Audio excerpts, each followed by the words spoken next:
this weird obsession with the city of Memphis and the Grizzlies. I don't know if you saw this week, but he got on his podcast and said that Memphis does not even need to have the Grizzlies. They need to move the team to Nashville. You all don't have the proper resources for me to recover. As somebody who lived in Memphis for 2 years. Say it. Come on now. Memphis could be better.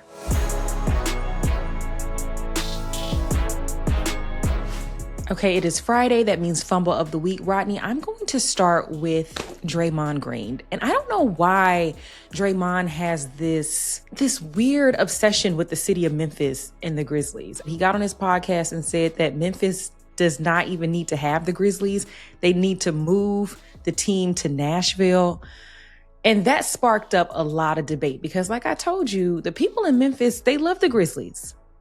And so to have Draymond say, well, you all don't have the proper resources for me to recover, right? And this is the thing. As I was mentioning, Draymond said that the city of Memphis does not have luxury hotels. They don't have places that have saunas, hot tubs, cold tubs. I never thought about this stuff before. But as somebody who lived in Memphis for 2 years. Say it. Come on now. Memphis could be better. Memphis could be better. Honesty is beautiful. And unfortunately, they do have a poor reputation for crime and other things. They don't necessarily. Okay. Now, the crime thing is tricky because there are other major metropolitan cities who have crime issues, but they just also have amenities. So it creates some semblance of balance. So the crime that takes place in Memphis, I don't want to make it seem so isolated, like it's the only place that deals with the criminal element. Right. And that's why I said it's a reputation, right? That's just what people perceive the city as. You do have a little bit of tourism with Beale Street, but I feel like when you compare Memphis to Nashville, and I don't like to do that, right? Because it's so nuanced. It's so many things that happen between these two cities and why one is the way that it is, right? Like we can go really deep into our history, our Black history, as to why people fled from the city of Memphis when it was a city that was growing. And I mean, it's in a great spot right there off the Mississippi River. There's like 3 states that butt together right there. But unfortunately, after Martin Luther King Jr. was killed there, people left. And then there was a lot of other things that happened. And that could be one of the reasons why people fled, right? However, there's a lot of money in Memphis, but you don't necessarily see that. It's not on the forefront. It's some old money there, but it's not on the forefront. But they do need to invest in revitalizing the downtown area. And I think that when I left that they were doing that, but they do need like better hotels, convention centers, better just amenities. The city doesn't have infrastructure, in my opinion, to house a professional sports franchise of this caliber. If we were talking about a hockey team, I probably would be like, all right, whatever. But we're talking about, the second highest, most viewed league in professional sports here in the States. And Nashville, you're right. There's a racial component here, and I just want to discuss it very briefly. There is something about the softness of the whiteness that exists in Nashville that makes it more attractive. There is a clear investment into Nashville to attract a certain demographic of people, and those investments are posh. They're plush. And they are really in alignment with what NBA players expect when they visit cities, because these are multi-millionaires, and they don't want to have to stay in places and exist in places that are not up to the caliber of their personal economics.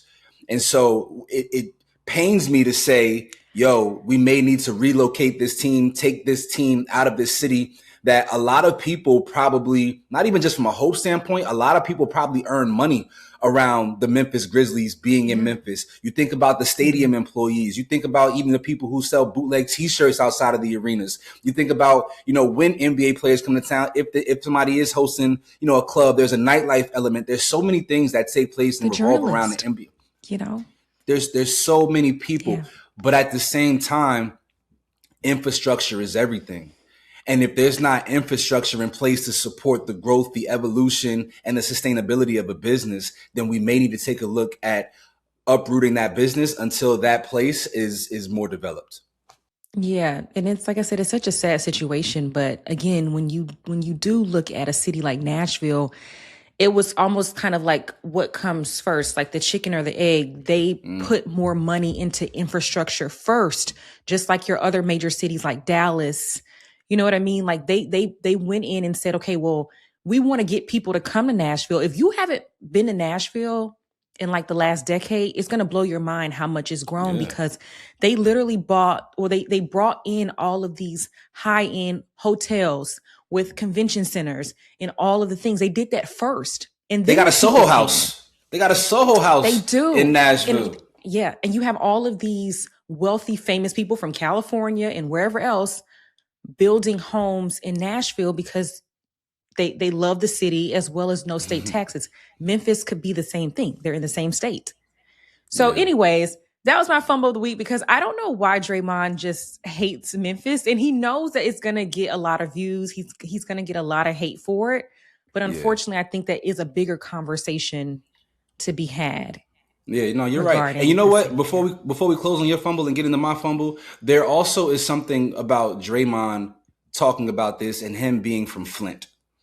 And I think if there was an NBA franchise that was in Flint with all of the dilapidation and struggle that Flint deals with on a weekly basis, if he were to put himself in the shoes of the people of Memphis from the standpoint of like he's in Flint, he would understand the economic downturn that losing an NBA franchise would cause a city that is already struggling financially. So a lot of credence to what you said. Really great conversation, really great fumble. I didn't think we would go quite that route, but I love where you led us. So thank you for that, my sister.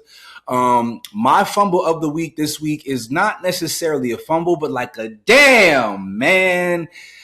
Cade Cunningham is going to miss some significant time with a collapsed lung. The Detroit Pistons, as of the moment of this recording, are still first in the Eastern Conference with 13 games left in the regular season. They're 3.5 games ahead of the Boston Celtics, who just added an all-world player in Jason Tatum. And there's a real legitimate chance that the Boston Celtics down the stretch end up overtaking the Detroit Pistons and become the number 1 seed in the Eastern Conference playoffs. And what a tragedy for the city of Detroit. What a tragedy for Cade Cunningham, a guy who has been first team All NBA this season. Now this injury may also put him in jeopardy of not being able to be awarded, first team All NBA and all the other things that his play on the court has deserved to be recognized for. Just a real unfortunate situation, man. Wish him the best and a healthy recovery as soon as possible. Yeah, it is very tragic because he's been having such a great season. Everybody in Detroit, let me tell you something. Detroit basketball was already crazy, but it is so crazy. I want to go to a playoff game. It's just the hype that's going on in the city right now. And that's because of Cade Cunningham in the season that he's having. This is probably one of the most, would you say this is like the biggest tragedy that we've seen? No, that's crazy. What do you mean? It's 9/11 happened.